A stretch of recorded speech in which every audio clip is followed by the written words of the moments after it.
Are you okay? Yeah, I'm fine. I'm a goof off. Hey, everybody. I think we're live. My name is Alexis, and welcome to Food, Faith, and Fortunes. And this is the one, the only, the economic ninja. Everybody give a round of applause. Yeah. We are going to have a conversation. We're going to ask some questions, get some insightful answers. But the first thing that we have to do is, there's two things that we have to do first. First thing is we have to pray. And then the second thing is we have to throw out the disclaimer. Oh, So, okay. so if you're ready, I'm gonna invite the Holy Spirit in. Father God, thank you for this opportunity. We are called to be obedient, and we're not called to understand. And this project was yours from the beginning. I'm not sure what it is exactly you're going to say through us, but the stream is live, so there is no editing. And we ask that you just use us in this moment to glorify you, grow your kingdom, and hopefully get some answers to some questions. And I pray in Jesus' name. Amen. Amen. All right, buddy. What's the title of this stream? Food, faith. Oh, this stream. This stream. Live interview of Economic Ninja. Oh, okay. Well, wonder if anybody will jump on that's watching the channel. It'll be interesting. Well, I've never done this. I've never done a live interview. So Always wanted to. So that's actually a question that we're going to come to. Oh man, I'm already starting off the top. All right, I got it. I don't know why it's not on my first. Here we go. All right. Because my channel is it's Food, Faith, and Fortunes, and that's based on Matthew chapter 4, verse 1 through 11, when he is in the desert or the wilderness and he's being tempted 3 times. And the first time is by food, second time is by faith and his faith to God in God, and then the third is with fortunes. Mm-hmm. So when the way all of this came about was I was being tested in the same way. Okay. So I felt very, very led to have a channel that was involved food, faith, and fortune. So on my channel, usually I hit the mic. Usually on my channel, I cook something or I do something with food. And then we talk something about faith. And then we go into the fortunes part of it, the financial education, whatever it is I'm talking about. Okay. So unless we get up and turn everything around and go over to the kitchen and start making some steaks or something, that I just say steak. Sorry. We can that's all right. Start with a food question. Is that okay? Yeah. All right. Oh, the disclaimer. You can give financial advice. I can. I cannot.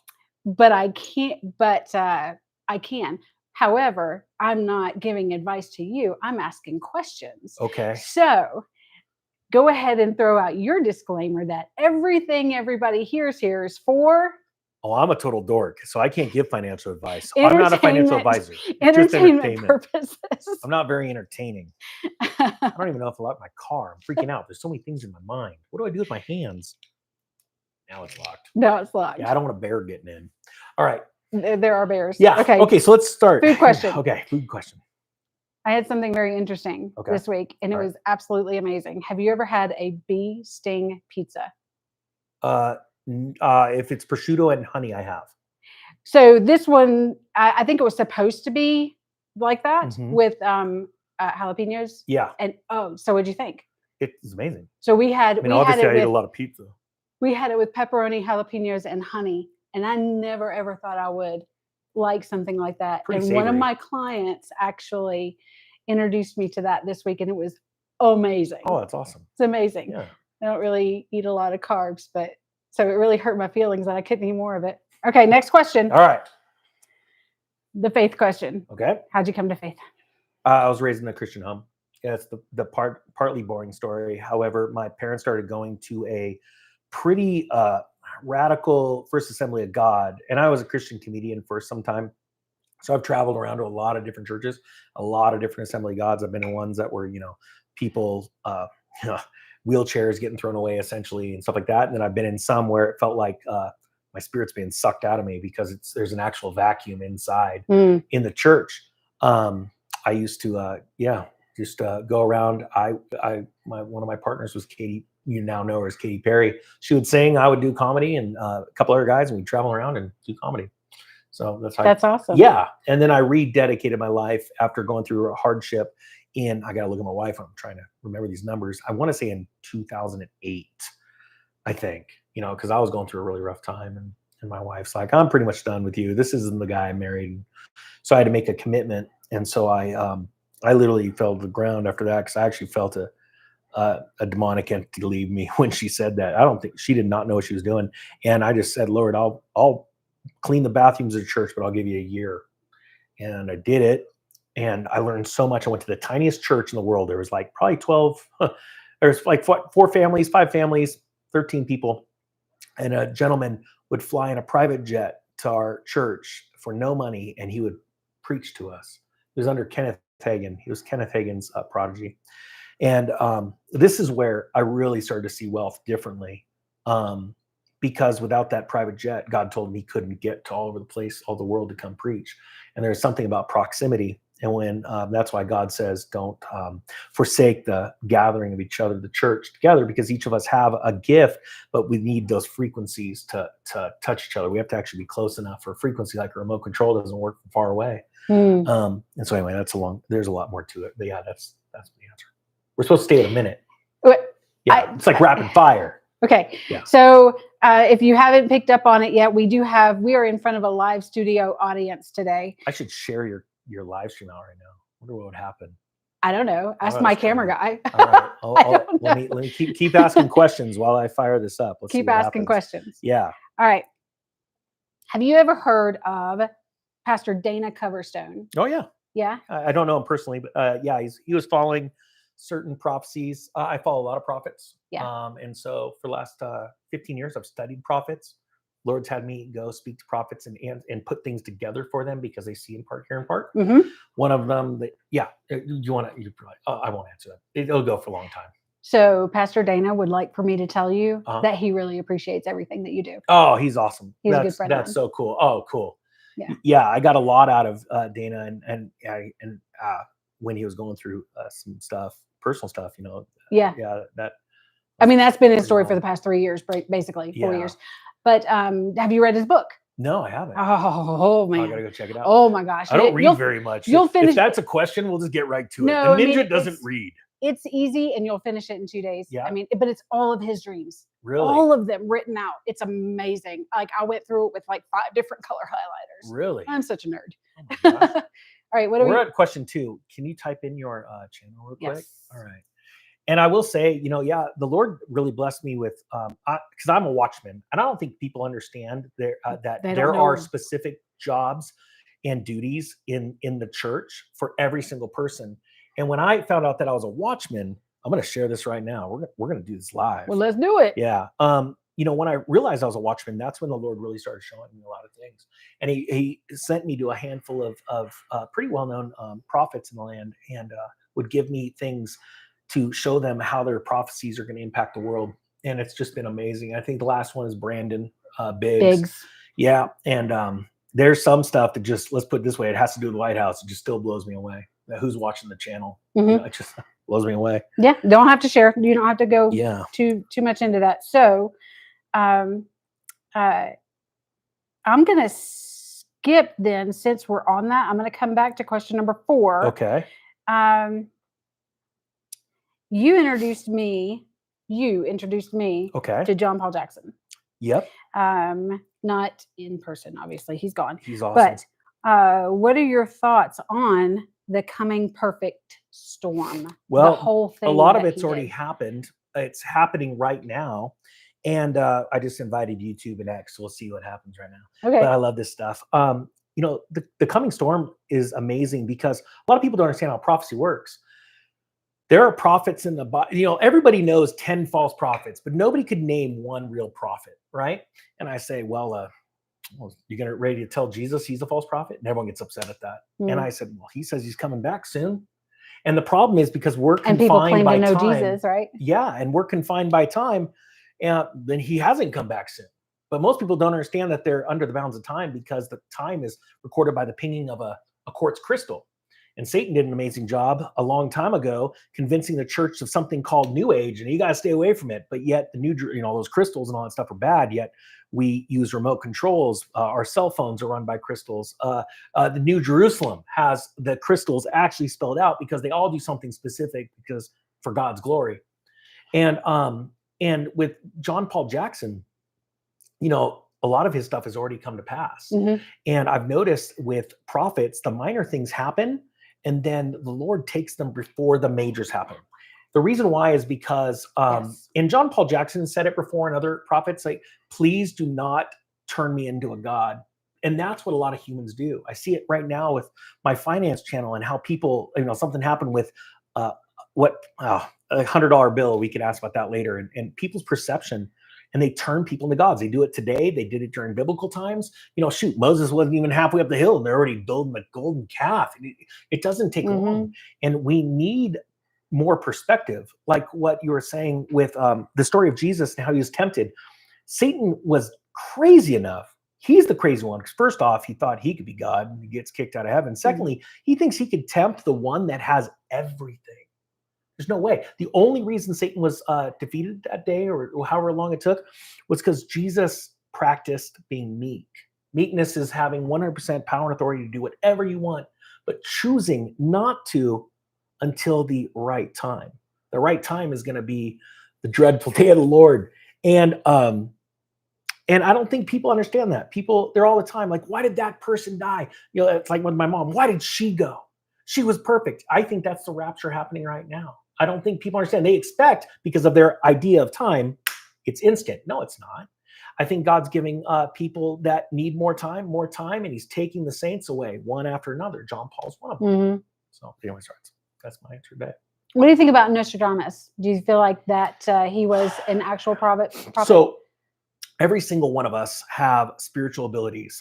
Deja vu is our flesh lightly moving in and out of time and spirit realm. Yes, thank you. Yeah, and that's why you get chills and all that kind of stuff. And that's why you see this. We are spirit beings. And so we're constantly moving in and out of that, and we don't know how to control it. I have personally seen human witches teletransport right in front of me. I have seen some wild stuff. And most people think that that's crazy, but yet they'll go spend money with Hollywood to go watch it on the big screen. Well, it really does exist. I've seen things in real life where I've seen demons that look just like the dogs in, I remember one day, Ghostbusters, the first Ghostbusters. I'm like, that's where they got it from, because they were tripping on acid probably and the hell moving around. Yeah. And so, as far as Nostradamus, I don't know what his relationship with Christ was, but do people that don't have Christ in them, can they see the future? Absolutely. As a matter of fact, psychics, many times, I've seen psychics and I go by and they want to talk to me, and I turn around and all of a sudden I can see their eyes darting around. I go, you see my angel, don't you? And they go, yeah, can you see him? And I remember this one lady, I'm like, no, I can't, but I'm going to. I did meet my guardian angel one day. And, but I said, I can't, but I know that he's there. And they're just, they don't know what to do with me, so that was pretty cool. I am so stinking glad that you said that, because you can't, okay, maybe you can. It's my experience that I can't talk about that around very many people without sparking a huge debate. I love sparking it. I was going through a period or a phase of just really trying to invite the baptism of fire, and I was being prayed over, and one of the just spiritual warriors that was in there with me said that he could see the angel, and then his wife told me that I was a night watchman. Nice. And so often I will wake up in the middle of the night, just wake up and feel led to get up, go pray. Yeah, so, I've had a couple of those moments. Okay, moving on. You're taking way too much time with these questions. We're hungry. Okay. Restaurant's going to close soon. Actually, no, I'm going to make him cook for me. All right, I'm not sure if this is the last spiritual question. Okay, I'm going to put you on the spot. Okay. You asked me the first time we spoke, Mhm. what level Christian I was. Really? You did. And I thought it was the most amazing question because nobody had ever, it's not like it's a competition, right?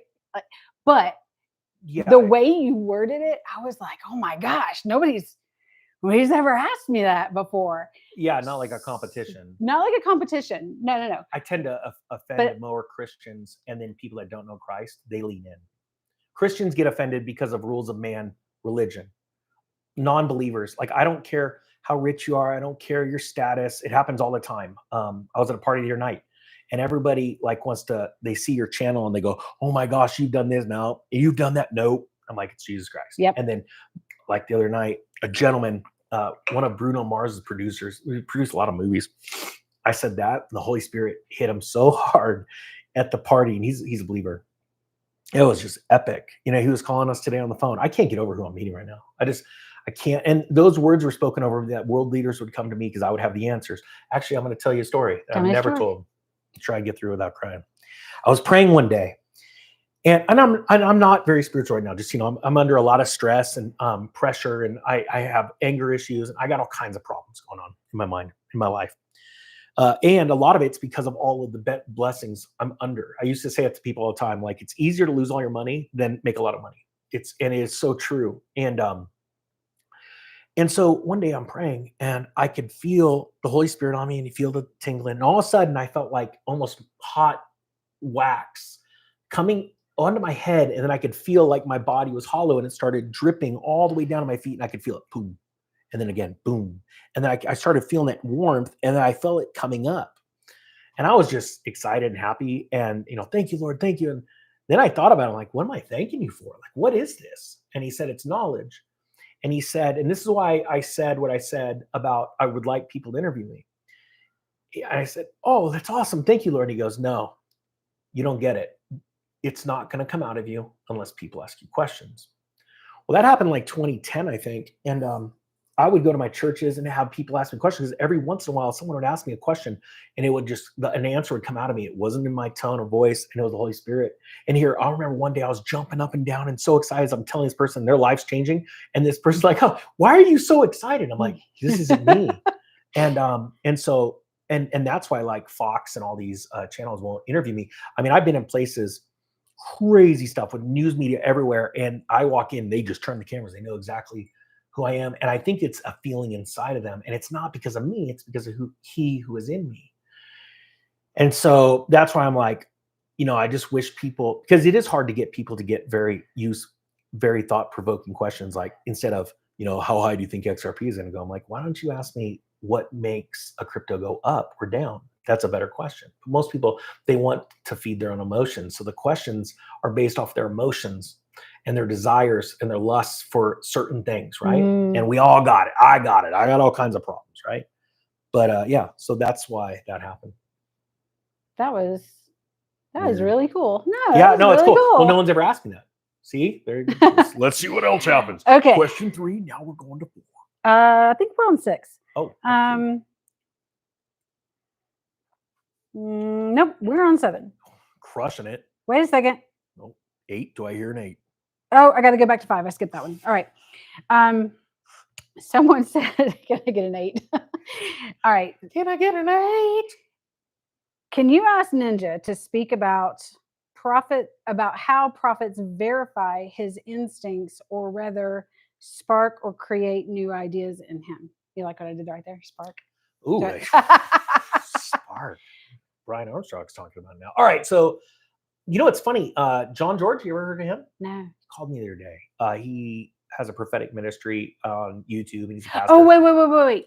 Dark hair. Yeah. Dark hair. Yeah, he's pastor. Always dressed in black, right? I don't know. No? I don't really notice what dudes are wearing. Maybe I should. They're wearing stuff different from me. I never change my clothes. Let's see. But yeah, he called me and he goes, you know, how do you know this stuff? But I don't understand the question, because what do you mean? Like, how do prophets verify what I say? So I think, like, do you know that most of the stuff that I say, I don't realize what I'm saying? And most people, they come to me and they go, you said this. I'm like, no, I didn't.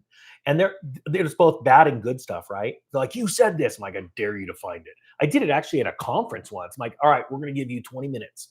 get that video, remind me, give me the timestamp. They couldn't figure it out. But on the good side, they're like, oh my gosh, you changed my life. I didn't do it. It was the Holy Spirit speaking. Like, you're hearing what you think is me, and it's not. And it's not because I'm special. It's actually quite the opposite. See, all of us that don't think we're special have something special, and the Lord wants to bring it out. But without us speaking, without us walking, without us putting our hands up, because we're his hands and feet, we can never go anywhere. So I've never had a prophet like, oh, no, I have. Yep. Terry Bennett. Yeah. So I got told, I don't know if you ever heard of Terry Bennett. Nope. Okay. He's John Paul's, one of his best friends. Like, they used to do prophetic roundtables. Lord told me that I'm supposed to go to Terry Bennett, and he's a major prophet over a country, actually. And I have some answers for him for the coming economic crash. Who am I to do this? But I did it in faith, and it was very hard to get there. There were a lot of roadblocks by people in the church, actually, to go meet with him. So I sit down at this table of a bunch of pastors and church leaders at a restaurant. I'm like, I don't know what to say. I don't know what to say. And the pastors didn't want me there. And Terry's there. And he instantly leans over and he goes, I heard you have something to tell me. And I go, yes. And I look around, and all of a sudden we go into the cosmos. And I can barely see outlines of everyone at the table. And I just go into, oh my gosh. And this is the only time this happened. I'm looking down into outer space. I'm looking up. I'm looking out. Stars going by us. And he's all, what did the Lord wanted you to tell me? And I'm just like, oh. and he goes, oh, you've never been here. He goes, they can't hear you. And he goes, all right, I'll just give you a few minutes. And I'm just like, and I could see everybody at the table as they're moving, silhouettes. And he goes, can you tell me now? I'm like, yeah, okay. So I tell him how the economic crash is going to happen. And he gets super excited. He goes, I've been waiting for 10 years. God's told me what to tell the people. And I'm like, how's it going to work? You know, with John Paul Jackson, John Paul always said, God told me to tell them to buy gold, but it's not for me. Why? God didn't want him to waste his money. He knew he was going to go to heaven. So he got to enjoy his money. That's how precise God is if you listen to him. I have a problem listening to him a lot of times. Yeah, that was incredible. Does that answer the question? I actually, that was a lot of words. Yeah. I'm not sorry for it. Okay. But you answered the question. Okay, cool. Because it's not you. No. And it's not them. Nope. It's the spirit. Yeah. Between the two of you. That's what you just said. Yeah, totally. Yeah. I don't even know what I just said. I'm not even joking. Okay. All right. Okay, now we're on number. Okay, I'm going to stop saying numbers and just go. What do you feel? Repeating what he's saying. I'm joking. What do you feel is the most valuable commodity you have? Time. Besides your wife. Yeah. I'm just kidding. Well, that's a whole nother interview in and of so itself. Glad one you day said she's time. Gonna come on camera one day. Yeah, it's time. I'm so glad you said time. Yeah, most people don't understand how important it is to buy your time. And they don't understand what that is. People are spending too much time wanting other things or buying other things or trying to impress somebody. I'm trying to buy my time. And me and my wife have been extremely frugal our entire lives. As a matter of fact, you just saw for the first time in my life, I just spent money on a really nice car. I've never done that, right? You guys, he let me drive it. Yeah. Do you hear that laugh? That was I'm just kidding. No, I'm scared of driving it myself. But my point being is that buying time is so valuable because it's fleeting, it's falling right through your hands. You know, you can't earn it. You can't grow it. You can't invest it and you can't make more of it. I believe you can sow time to receive time, but it has to be a very conscious decision. Most people are trying to, instead of sowing money, because that's what God says you're allowed to test him in, they try and trade that for time. No, I just wouldn't help somebody. I'm like, it's not the same. Yeah. You know, sowing money and finances, like God says that you can test him in, is totally separate than sowing time. Okay, so I have another question. Yeah. There's no number for this question because it's coming out of me. So I did a video a couple of weeks ago, and the spiritual part of it was tithing your time, because tithing money is what we're called to be obedient in. Yeah. But if our most valuable commodity is time, how much do we actually tithe our time to God? A lot of people, unfortunately, and it's heartbreaking, they feel like Sunday morning or even, Sunday morning is the start of the week. And so that's how they're going to tithe their time, along with money. Okay. Yeah. It's not in place of, but they, but how many people actually give God the first and best of their time every single morning, which is a lot, 10% of your day. People are like, how do you do that? Yeah. You don't have to just pray for 2.5 hours, but you can worship, you can pray, you can study, you can listen. And so many people miss the listening. So my wife's seen me do this a lot of time, and I'm glad that you brought up the church or sowing your time, because you're referring to, and a lot of people expect it to be you're sowing your time to Christ and spending your time with God. But it's actually, I believe, a little different. My wife's seen it before, where we've got a lot going on and someone will recognize me. Or even before I was a YouTuber, I would do this. There'd be a lot going on, and I had the opportunity because somebody had a question, or I was able to help somebody like on the side of the road or something like that. And they were like, why are you talking to me? You've got other things to do or something like that. And I'm like, no, it's okay. I'll be blessed. Like, this is the most important thing of the day. And what's happening is when you sow your time to be in service of others, whether that be emotional, monetary, any of that stuff, then I believe what happens is that comes back in fold. I've experienced time miracles before, like some pretty wacky ones. Everything just falls in place. And the Lord showed me once, and this scares the piss out of me. And this is the truth for anyone. He brought me into the future, and he showed me how important I was and how busy I was. And I'm on the street corner, and I'm on my phone, and I'm doing stuff, and it's pretty much like how I live my life right now. And a little girl comes up to me, and all I could see is she's saying something to me, and I'm busy. And I don't remember if she tugged on my leg.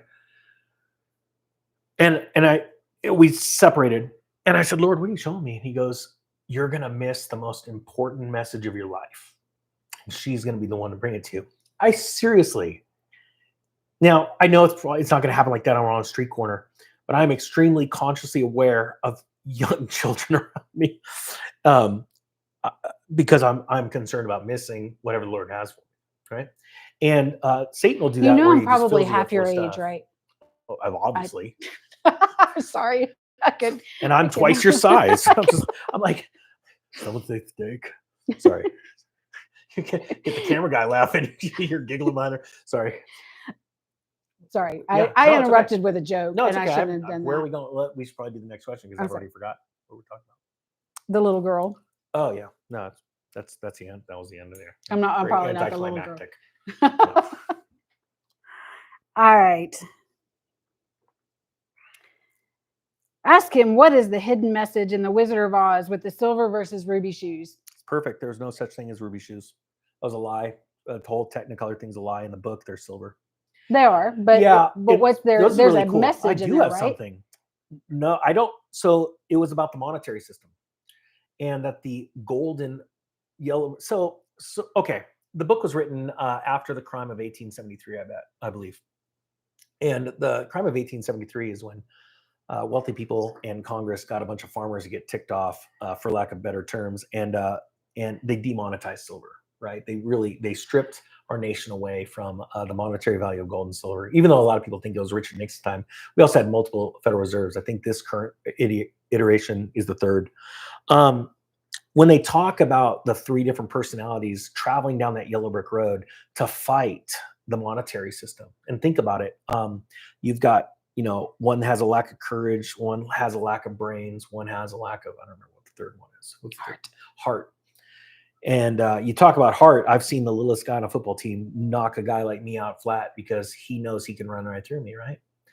They go down the yellow brick road, and they come across the Emerald City, which is green. But what's interesting is the horse of a different color is traveling around in circles, changing colors, which monetary systems do as they die.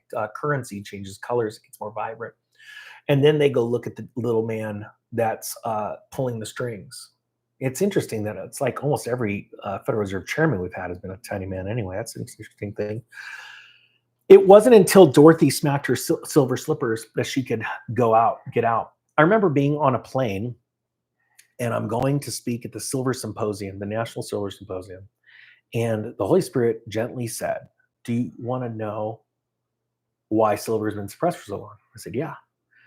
And all of a sudden, a brooding, angry voice said, because Satan has been reminding me for years that was what paid for my son's life and that he is keeping it down. And I kid you not, I about hit the floor. I was weeping and I just went right down there. It was incredible. And what was cool is at that Silver Symposium, a gentleman walked up and he said, hey, everybody. And as we were leaving and I've been speaking for all week, he said, everyone, I want to thank you for coming and I want to thank Economic Ninja. This is the man that is going to usher in the explosion of the silver price. And he put his hand on my back and a vibration, everyone started cheering and a vibration went through the crowd. And I could see it hit everybody in the spirit. And Holy Spirit said, that's right. You're the one. And I'm like, whoa, that made me nervous. And now I just take it as a mantle. And when we start to exchange our Bitcoin for silver, you watch what happens. It's going to be exciting. Fantastic. Yeah. Okay. The army's huge. I am sorry. I don't have all of these memorized. I'm not like a professional. It's okay. I'm not a professional either. I do videos in my car. I think we're going to come back. There's another question that goes back to the Silver Symposium, but Okay. I'm just going to go down the list.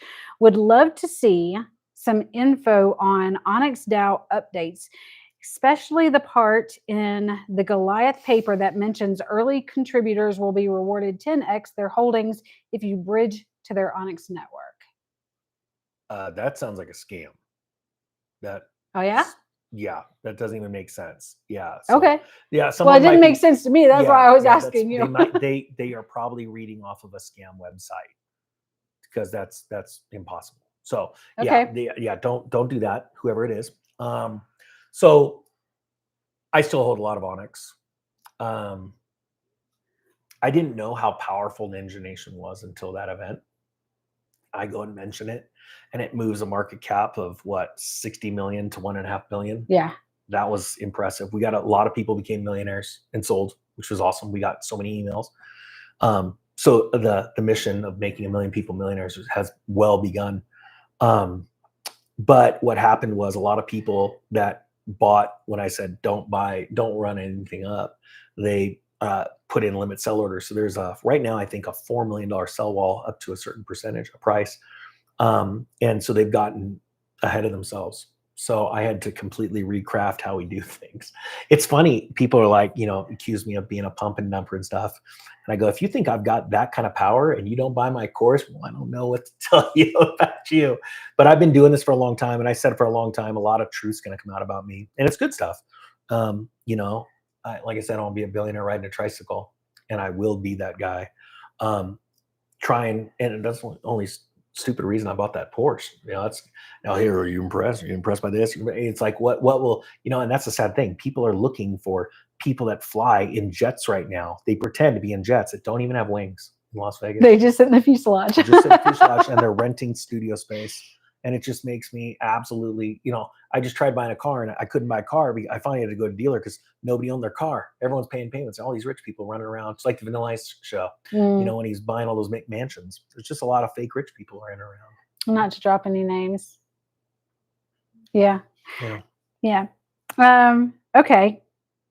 With the future of computer programmers and coders jobs on the line, how can someone transition into the AI GOB workspace other than taking your AI courses?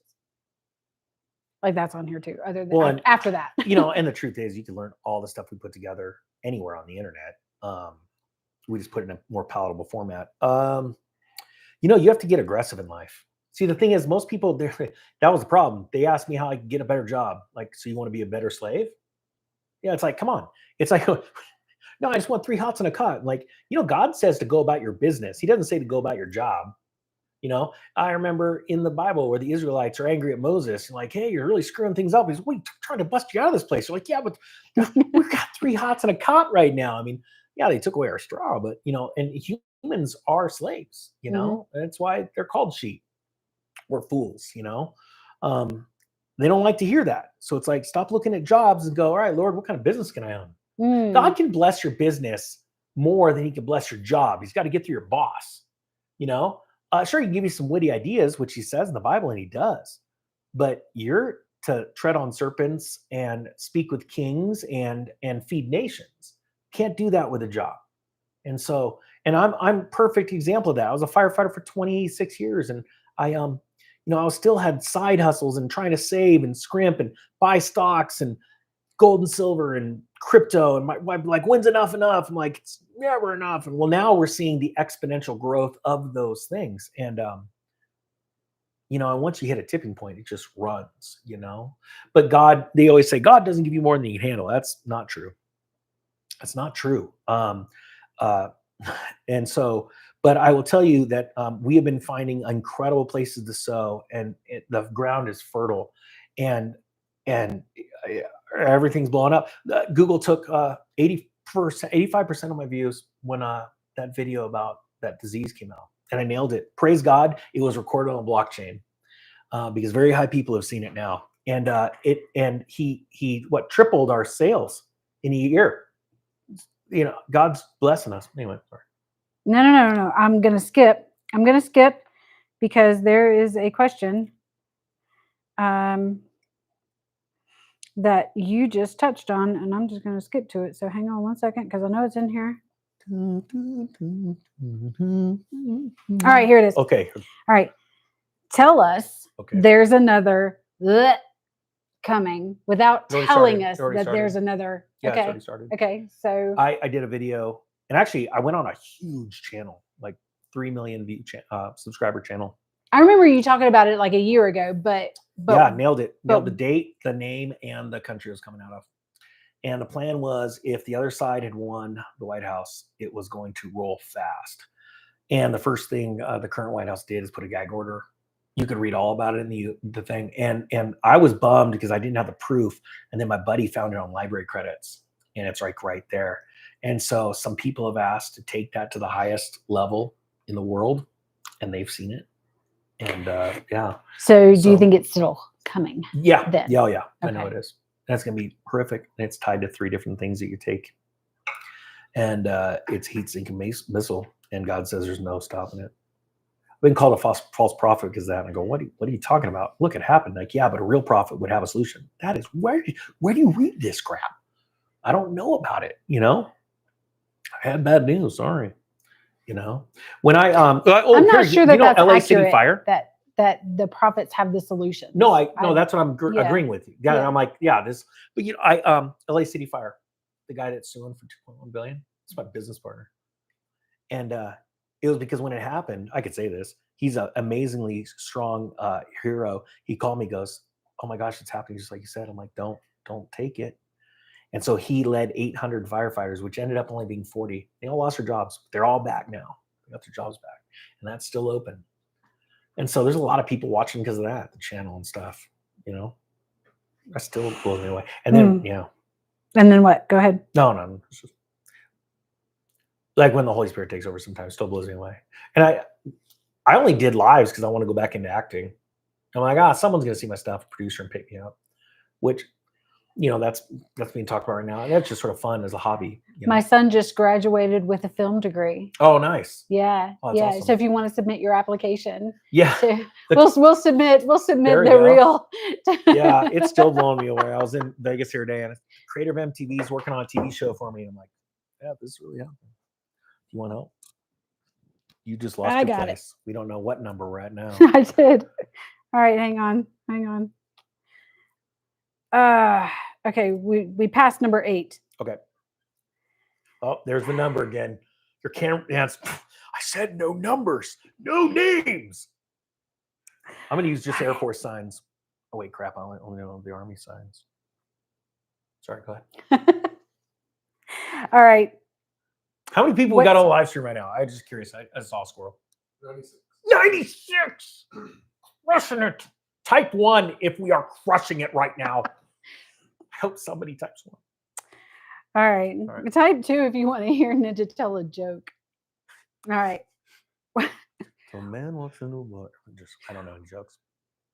What's his opinion on the future of crypto? I think I mentioned to you once before that I have a sense that when the dollar crashes, they will also crash the crypto market. They will then come back online with a new digital government currency. Everyone that does not have their crypto in a wallet will probably lose everything. Just my thoughts and my sense of things, wondering what he thinks. So it's impossible to crash a currency. That doesn't exist. The dollar's not going to go to nothing. Not to zero. Yeah. So right? it could hyperinflate, right? So what happens with all things when a dollar hyperinflates? Anything of value that people want or need goes up in value, right? Actually, usually exponentially. Even stock markets rise exponentially, like Venezuela, where the stock market went up 19,000%, but it didn't matter because a loaf of bread went up 20,000%. So it just outpaced the stock market, right? And that's what we're seeing right now. The stock market might have doubled, but toilet paper and everything else in the last handful of years went up more, right? Lumber went up more. And so with crypto, you're going to have an epic crash.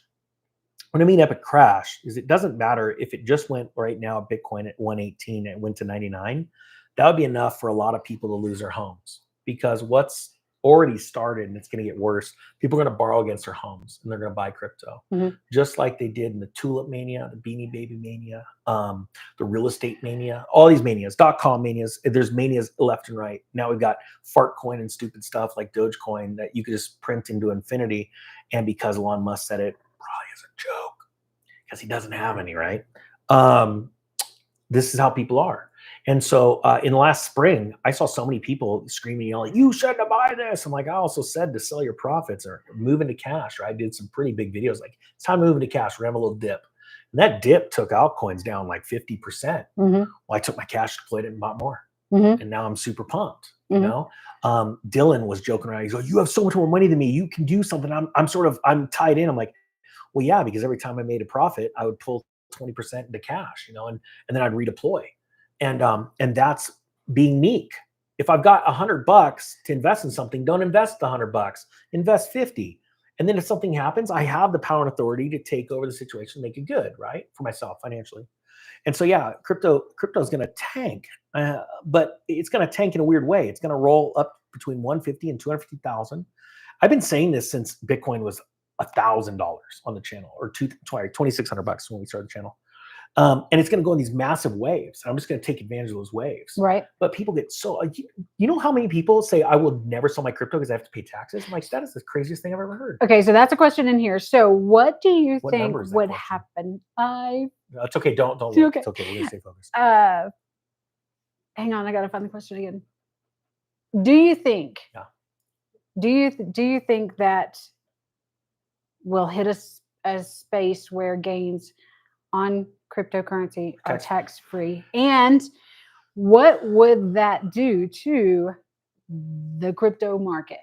I have a theory. I want to hear yours. Well, if it went tax-free, it would go up exponentially because people would borrow, they would lose their minds. And that would be a great move. And I know that's a move that Eric Trump has talked about, and Donald Trump. Here's the problem. And hopefully I get to talk with Eric in 2 weeks. I'm hoping when I see him at an event. A handful of things have to align for that. But there are a lot of people that don't want that, because very big conglomerates, I've had them call me and say, "Do you want me to show you how we manipulate the market?" I'm like, why would I care? I know how to do it myself. And that's just the truth. It blows me away. In 2017, where a whale would just move, $1 million worth of Bitcoin from a wallet address to Binance, and all of a sudden it would be on the news, because they also own the news channels. I could do this too. Everyone would panic and sell. The whale's going to sell. And then that same $1 million just go right back on the wall. It was the most brilliant thing ever. And there's nothing illegal about it.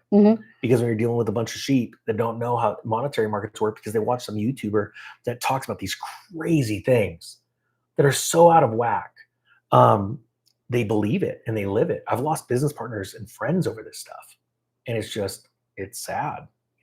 Do you think that there may be a mass exodus because of people wanting to? No, so look at Bitcoin at 121,000 like a month ago, and then it came down to 109 or whatever it was. Yeah, that happened on no volume. See, people, they equate mass exodus with a price drop. No, it's actually, and it happens to me all the time. People are like, why aren't you, this crypto's going down. I'm like, yeah, because I just stopped talking about it. And then as it went down, I just bought and I bought and I bought because the crypto company hasn't done anything different. All the fundamentals are actually better than they were 3 months ago because they keep working on it. I'm buying more. But people equate price with value. No, I mean, yeah, I tell that story about buying XRP at $2 and I sold it well over $1.50 in 2017, 2018. And then where'd it go? It came crashing down to 18 cents. Sold our house and took part of the money and bought XRP with it. You know, what are you talking about? It's a great deal. This is how investors make billions. The speculators lose their money because they're led by their emotions. So that's how it's been working for us. Okay. All right. All right. Here's a tough one. You said we have 3 years left. Oh no, that's clickbait. But yeah. Oh, I know it's 3 years. Oh yeah, that's not clickbait. What then? 3 years, we've been given, then what? Yeah, so we've been given a reprieve of freedom, but the problem is it's causing irrational exuberance. People think that their problems are all fixed. I'll give you an example. When blanking on the names, but you know, the whole you're gonna have 7 years of plenty, 7 years of famine in the Bible. You know, do you know how much faith it took for first off Pharaoh to listen to Joseph? But do you know how much faith it takes to, when things are good, to set aside? Poor people, fools, and I'm talking about not poor in their dollars, poor in their mindset. That's why you see them gambling all the time. They're addicted to gambling because they're searching for a pipe dream and emotion. But if they do win it, they lose it super fast. And same so with day it takes trading. a lot of faith. Oh, day traders are millionaires several times over. Yeah. Then they lose it. Well, it's because they don't know how to pull it. Yeah. And so yeah, I know what that's like. I've lived that, you know, lost everything, speculated on stupid penny stocks in 2006, borrowed against a property to go buy them, you know. Me and my wife, it's taken 10, 15 years to get over that, you know, that hurt and anger, you know. So it sounds like a lot of the things that you say, you speak from a place of experience. 100%. Yeah, that's the only way. Yeah. I've tried a lot of different things in my life. I've driven my wife nuts many times over. All right. She's trying not to look at me to throw me off, but it's okay. I can look. We can look. I'm not. Oh, sorry. Do you prepare for a Yeah, I got scenario? a ton of emergency food. My wife reminds me all the time, like, what are we gonna do with all these buckets? And I've got probably like 20 buckets, T? Yep. Just food though? No. Oh, I got freedom spitters, all kinds of stuff. I got freedom seeds. I found out that those don't do well in the refrigerator. They're not like, you know, heirloom seeds. I got that one really screwed up one day. Yeah, I got all that kind of stuff, you know. So I'm a fireman. I mean, I got like an emergency sleeping bag in my car somewhere. I talk about it every once in a while. You know, I've seen a lot of people go through really hard times in life or die because they weren't prepared, right? So, but here's the thing. Once you're prepared, you're absolutely not scared. But what scares me is people that hide in a bunker. Yeah. It's like, dude, have some extra food. Have some extra savings in your thing. You know what I mean? Because hard times are going to come and then you get through it. And then what does it do? It buys you time.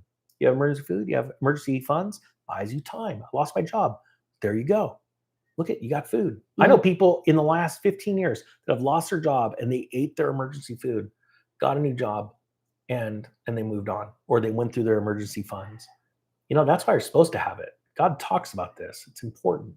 But most people, out of laziness, go, oh, no, my faith is in God. I'm like, wait till you lose your job, figure out where your faith is, and they lose their minds, you know? So. All right. How do you leave crypto to your beneficiary or share a joint account with your spouse? Or maybe even, oh gosh. Or maybe even it's not your spouse, but maybe it's somebody else that you want to leave your wallet to, but. So first off, and I've done this with my wife, I said, you need to go and open up an account in your name. We'll put some money in it. You need to go buy a Trezor.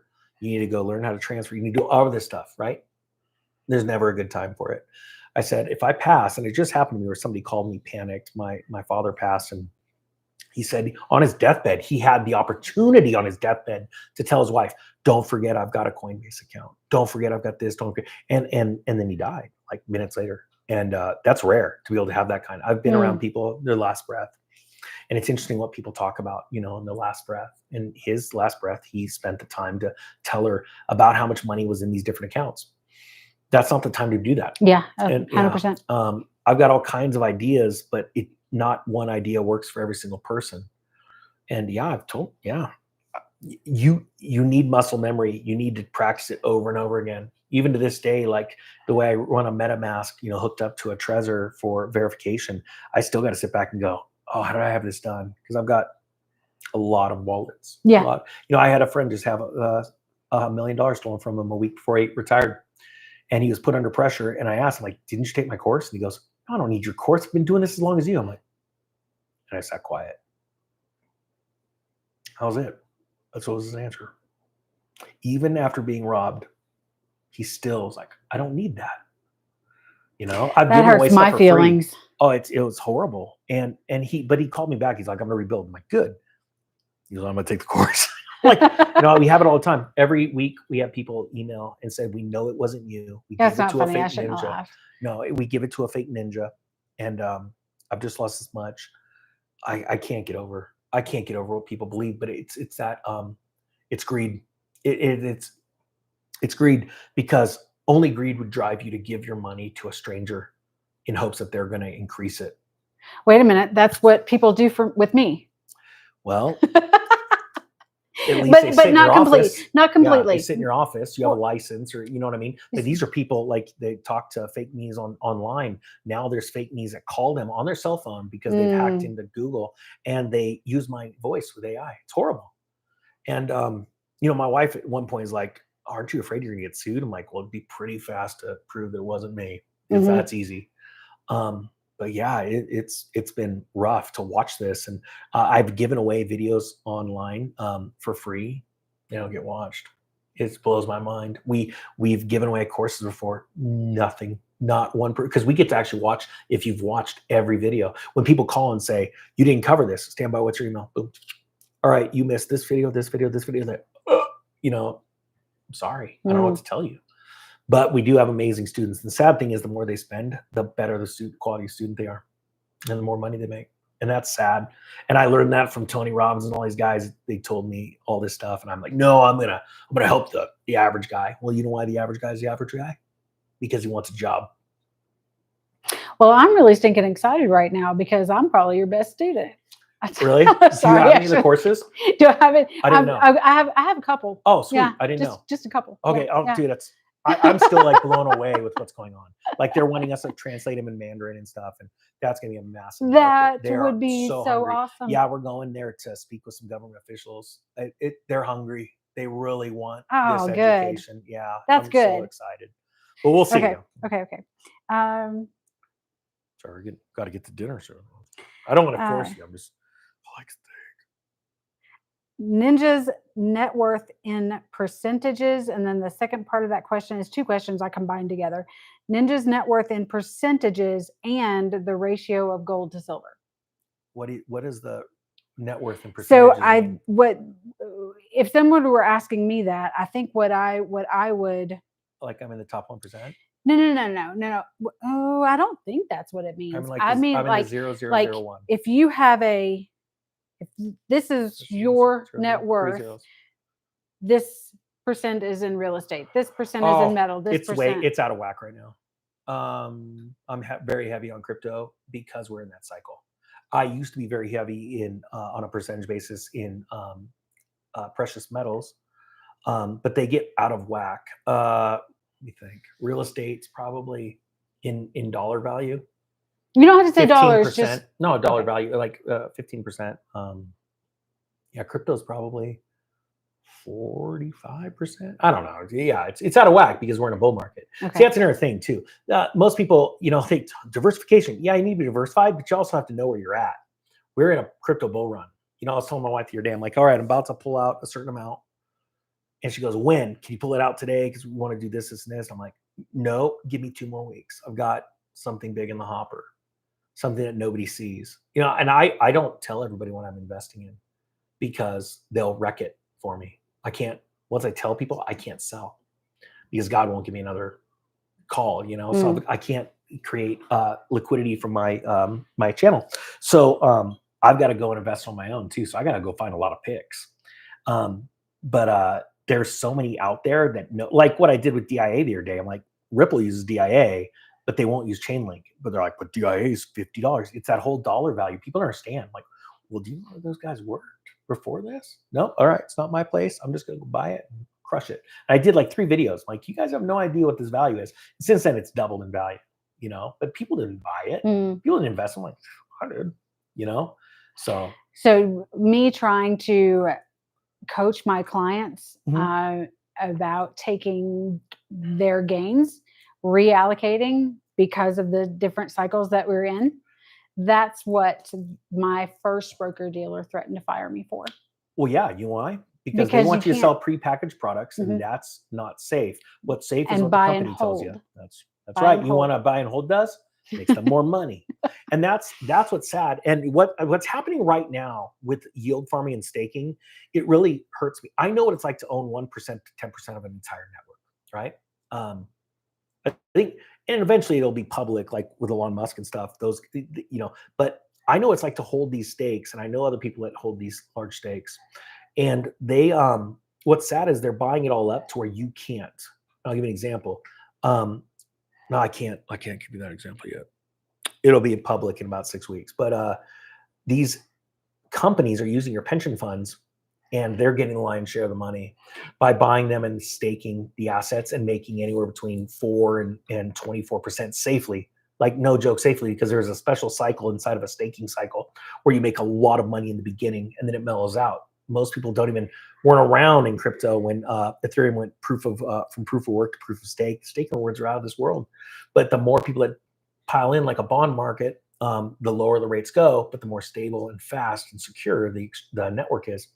And that's why I started teaching that crypto course because it is the new bond market, and it is going to create cash flow like you wouldn't believe, especially when you could own a node.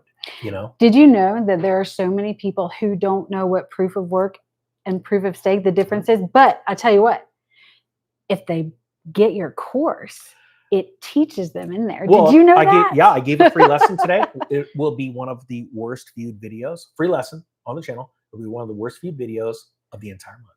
You watch. I just put it out like 6 hours ago. I did this whole thing on yield, flexi yield, what flexi yield means and how it takes money from you. I did this whole thing.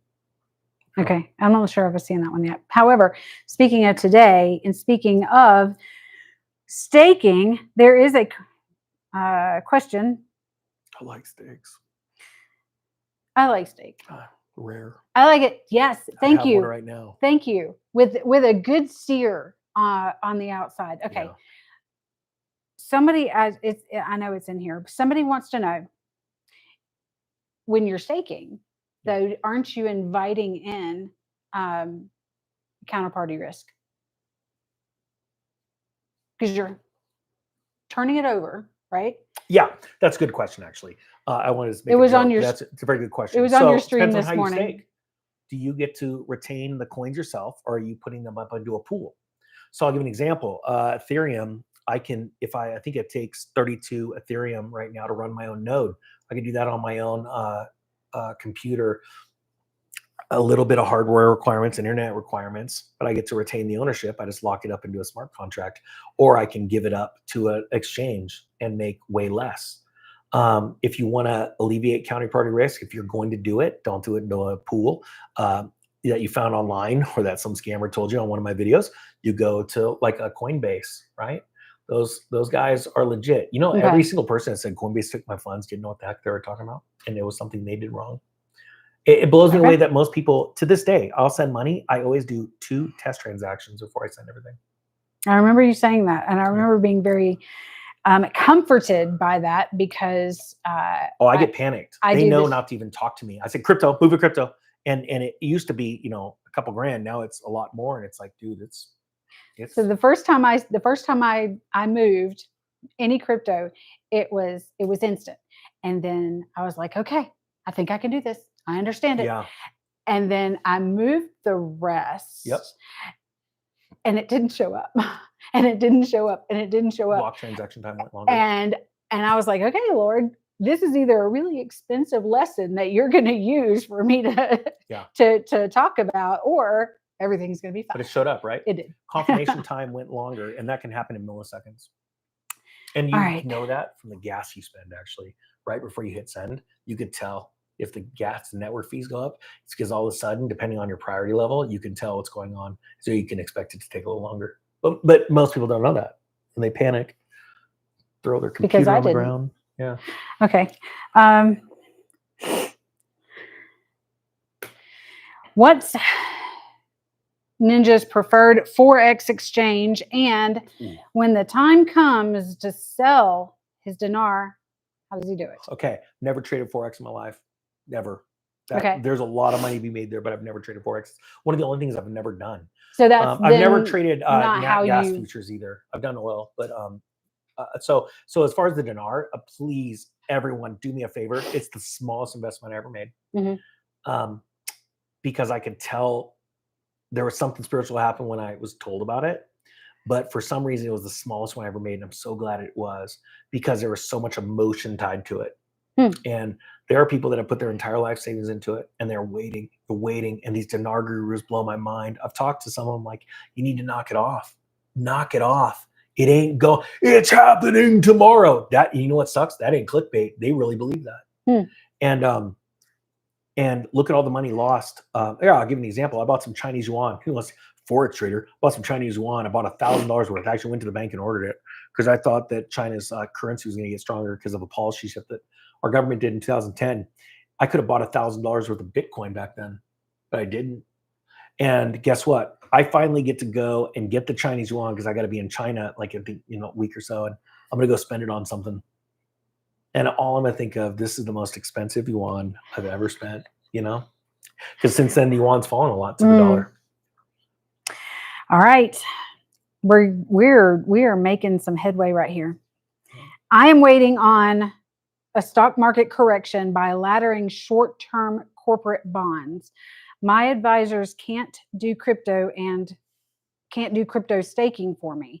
Am I good to wait here? Oh, that's actually great. BlackRock just requested the SEC permission to stake. I've gotten multiple emails today. I can't stake in my state. Well, no, that's actually not true. It's not a legal stake in the state of California. You know what? They just haven't made regulatory oversight for it. And so Coinbase goes, yeah, you know what? We're just not going to stake for you. So then you know what you do? Go stake it yourself on a Trezor safely. Okay. It's not illegal. But people say, oh, you're not allowed to do it here. Well, is it illegal? No, you're just not allowed to do it. And people just stop at that. It just blows me away. And so when it comes to corporate bonds and all this stuff, well, first off, get a better financial advisor or diversify in that, right? Put some money in a different pool or learn how to do it yourself. It just blows me away. I mean, you're a financial advisor, even you're like, I sort of got my hands tied sometimes. I don't like that. I had a great follow-up question. Okay. Hang on, I got to skip around. Okay. Which hang on. 23. So I think you basically just answered 23, but that's not the one I was looking for.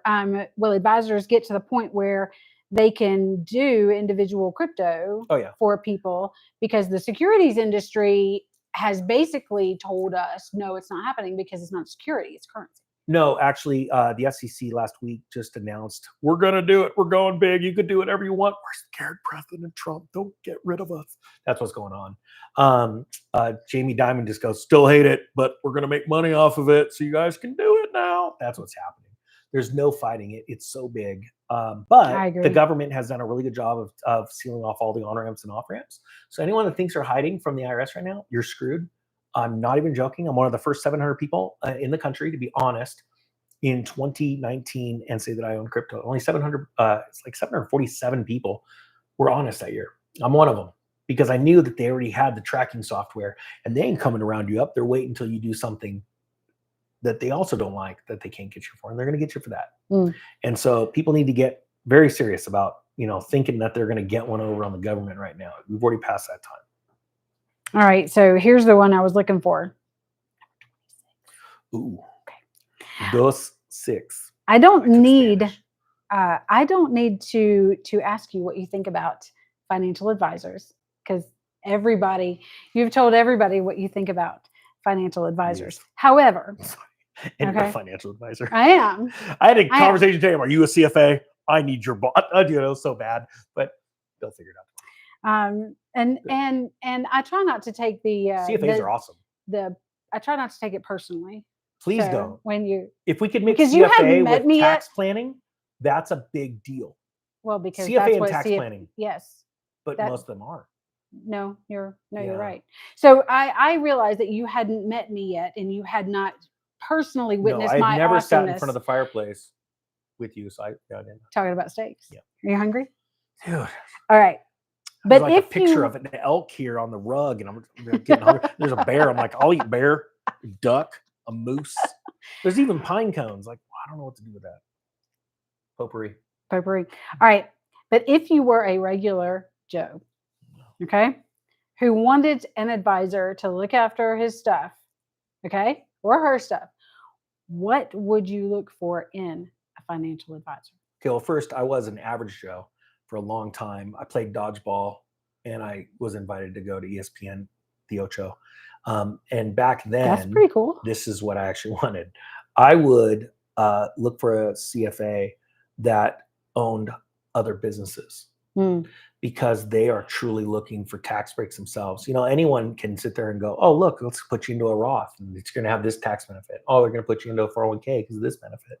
But very few people, and this is where my plight is right now, I want to open a national accounting firm and train agents to deal differently with people's taxes, right?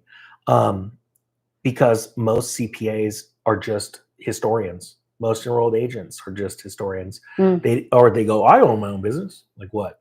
Well, I own this CPA firm. Like that doesn't tell me anything. You might be able to do payroll for the 6 people working for you, but unless you're seriously searching for different kinds of tax breaks, you're not going to do your clients any good. I met one. I went to a tax attorneys conference. I think me and my wife were one of the only people that weren't an accountant or attorney. And that's where you learn a lot, right? But the sad thing is we didn't learn a lot. We knew everything that was presented there. And it was really sad. One of the accountants recognized me and watched the channel like crazy, but he owned multiple hotels. He had multiple businesses. And guess what? He just did billionaires taxes because he had that mindset. Yeah. So that's what I'm looking for. That is finding a CFA that owns other businesses because now they're hungry for themselves. And that'll come out in their practice. Yeah, that makes sense. Yeah. That makes sense. Okay. All right.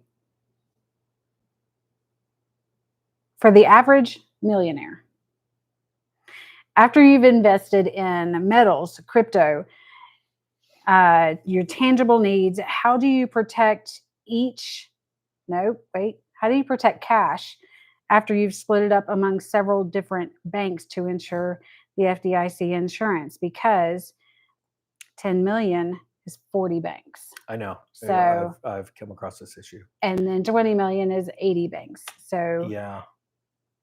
So but then there's a converse question. Okay. There's an opposite question. All right. For the average non-investor who has money, okay, but they're not invested, where do they start? So they have money, it's just all in the bank, 100,000, whatever. It's funny. The only difference between a billionaire and a millionaire is a billionaire moves fast. There's no difference in brains. As a matter of fact, everyone that I know that's super wealthy, whether they're worth more than 100 million, it definitely kicks in after 100 million. These people are fast. They've already contemplated all the risks, and what they care more about is what if it fails. Mm-hmm. People without money view everything as a scam and how they can get stolen from. Wealthy people view everything as an opportunity. Whether you win or you lose, you've already won.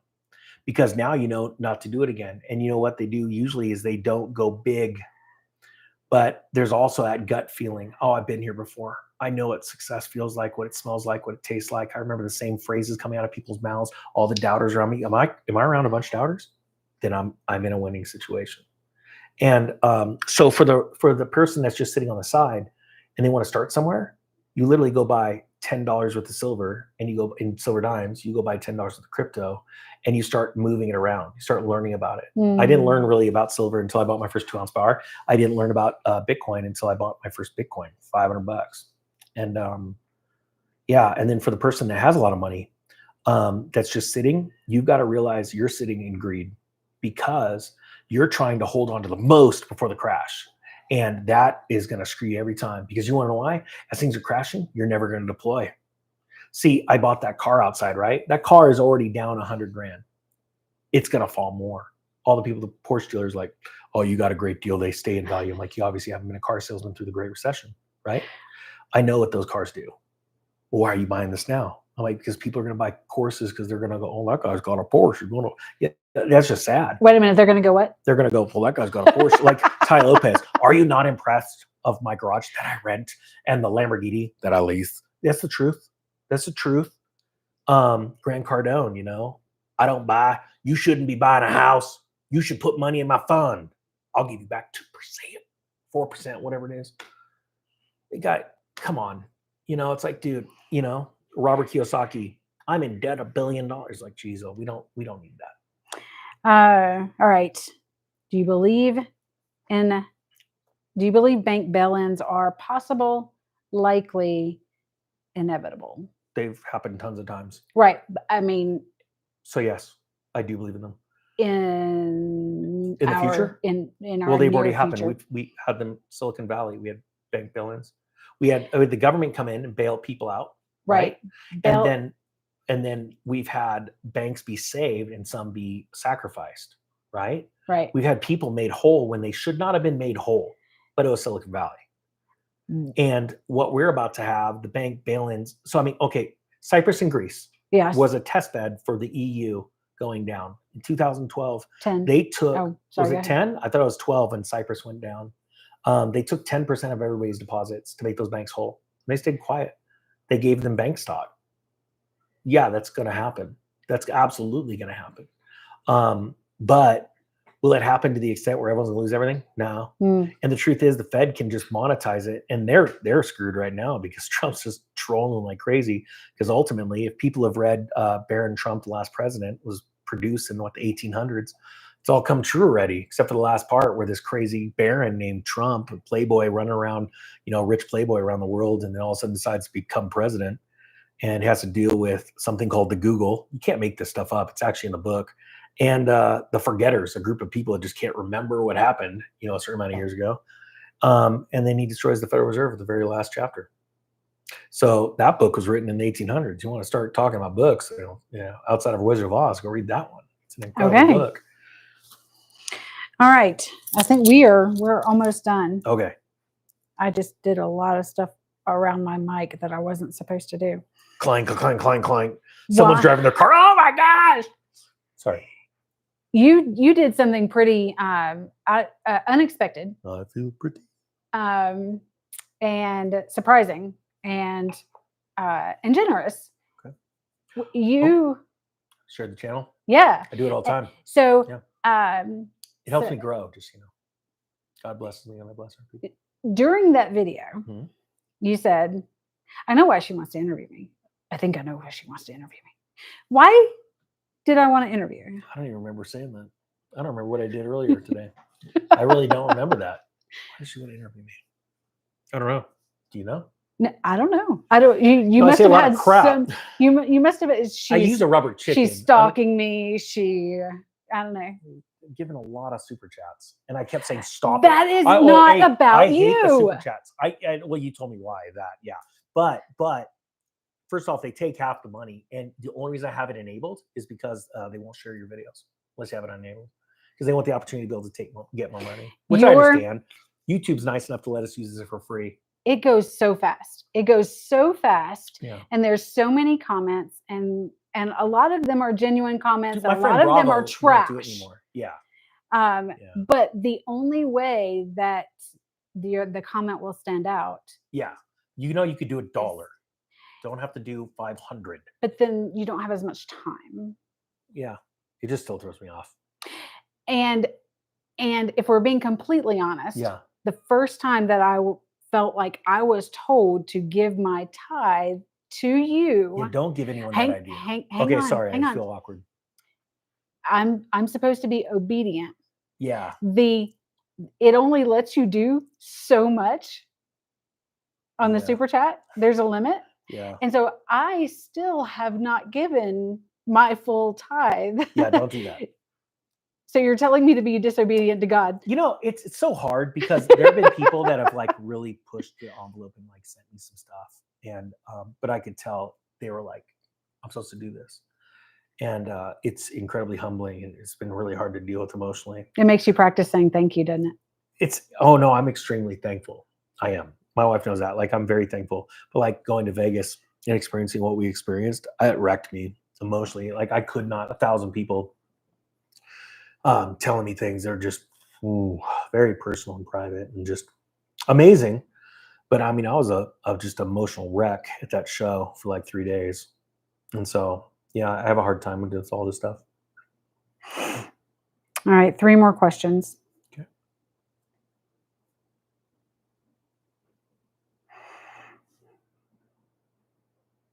Wait a second. Wait a second. Dead air. This is awkward. Oh, here it is. I shall pantomime. Here it is. You keep jumping around on me. It's moving. It's flopping around. All right, this is this is all, I grouped it together all in one question, but it came from different places and it was all similar. So, Okay. All right. Who is the smarter than you person in the room that you have not met yet, but you want to?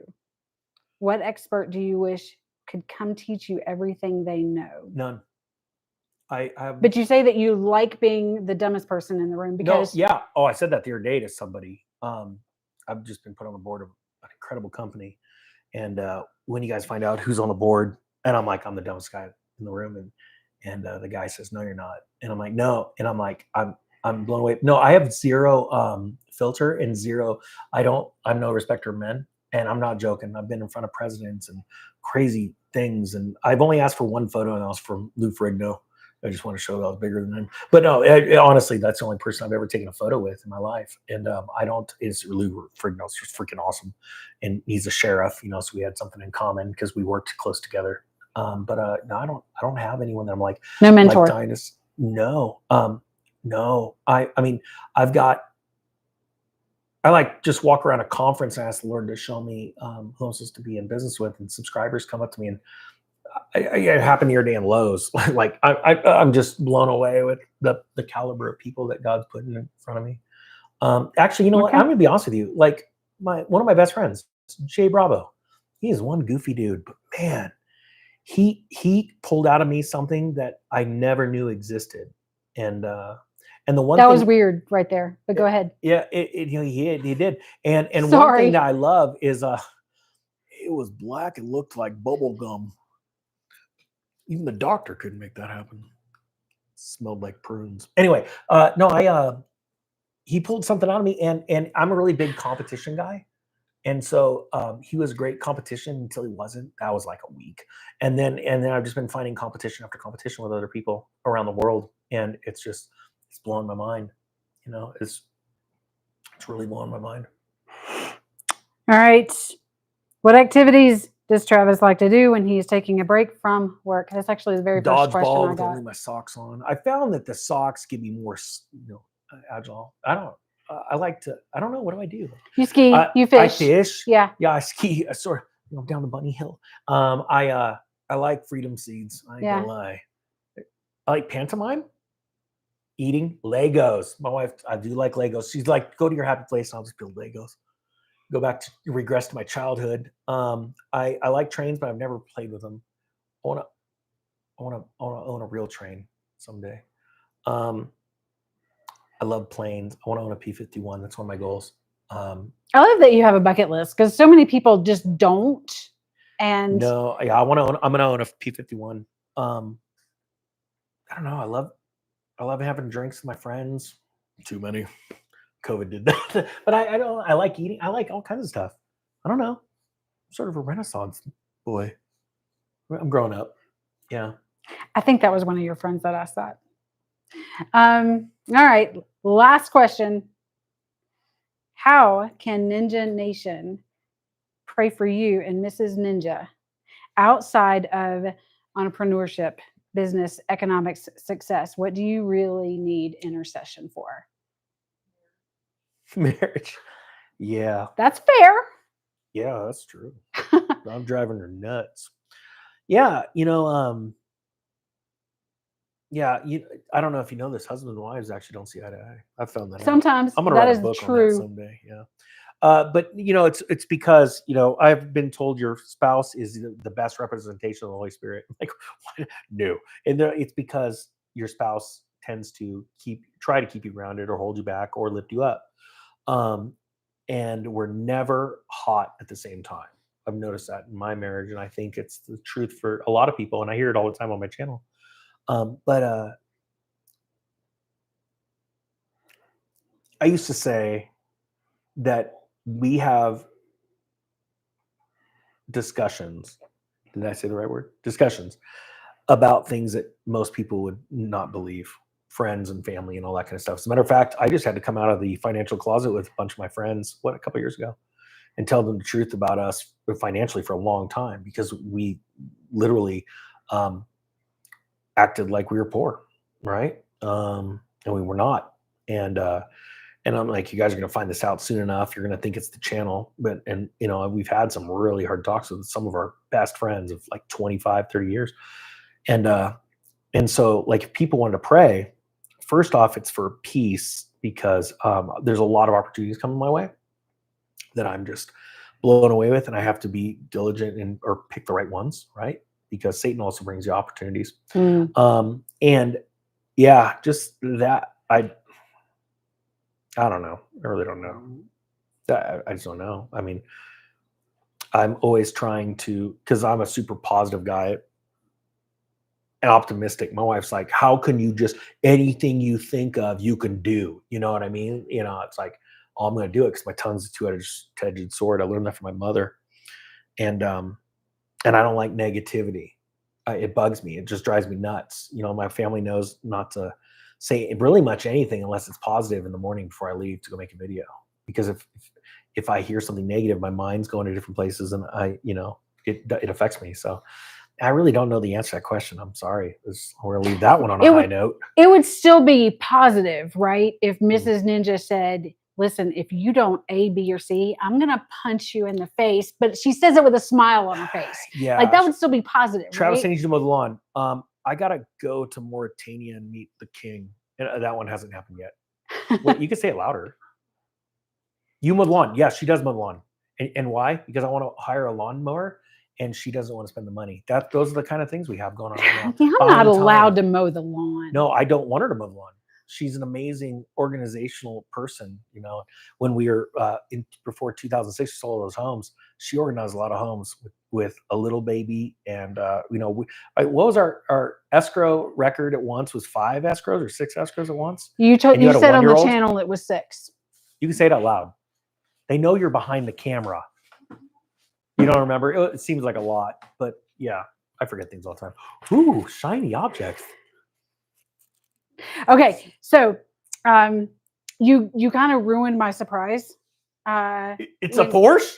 So with how you talk about, I'm going to take my gains and I'm going to buy a Lamborghini, or I'm going to buy a Porsche with $20,000. Tell me there's a little minute on it. I bought 2 Porsches. I'm giving them to you. With my gains. Stand by when you go out, because I actually like these. I don't even take them out of the wrappers. Which one is that? This is the 356 Alpha. This is like, I think, a $76. That one is Mrs. Ninja's because she is classy. Very classy. Just like that lady in Top Gun, blonde hair. There's the Porsche. That is awesome. Thank you. What do we got here? Ooh, what model is it? 718 Spider RS. I do not have either of these, actually. Thank you so much. Sure. That is awesome. Well, now I can actually, I have a joke I actually want to do with these kind of Matchbox cars. Like live, like right now? No, not right now. Okay. No, I don't have my props. Okay. Yeah. I bought a well outfit, but it doesn't fit. It's the second one I've had to return. What do they say? I'm a really big guy. It has nothing to do with the cars. Thank you. I didn't expect you to say it well outfit. Thank you very much. That's I pretty appreciate cool. this. Yes, I love this stuff, actually. So I actually didn't check. I think I was supposed to check to see if any questions came in, but we've been doing this for He's making the wheel on the bus signal. Yeah. I think he's hungry. Yeah. He's like, okay, you're done. All right, no questions. Do you have anything? No, I appreciate it. Hopefully somebody got something from this. I'm sure that because that's just how God works, we may never understand on this side, but everything will come into full knowledge at some Well, point. I will say that there have been a lot of people that have found me on the street and told me how it's affecting them and impacting them.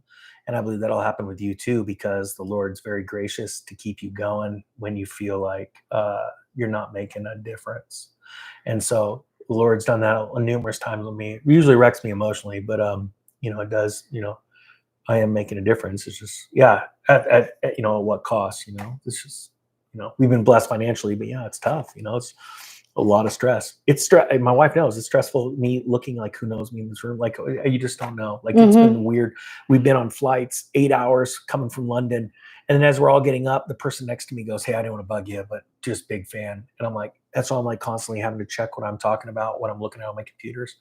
Not like it's bad stuff, but just like personal things. It's just like, it's been a weird journey, this whole thing. So, thank you. Great responsibility. We're with great. I'm going to mess it up. Never mind. Let's just skip it. Right on. Let's go get some dinner.